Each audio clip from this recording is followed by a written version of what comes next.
কবি পূর্ণেন্দু পত্রীর কবিতা সেই গল্পটা। আমার সেই গল্পটা এখনো শেষ হয়নি। শোনো, পাহাড়টা আগেই বলেছি ভালোবেসেছিল মেঘকে, আর মেঘ কিভাবে শুকনো খটখটে পাহাড়টাকে বানিয়ে তুলেছিল ২৬ বছরের ছোকরা, সে তো আগেই শুনেছ। সেদিন ছিল পাহাড়টার জন্মদিন।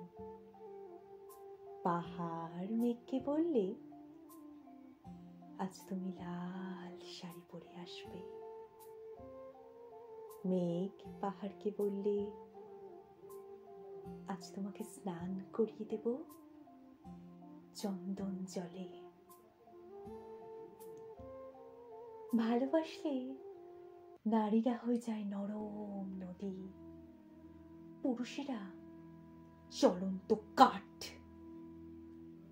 ঠিক সেভাবেই মেঘ ছিল পাহাড়ের আলিঙ্গনের আগুনে, পাহাড় ছিল মেঘের ঢেউ জলে।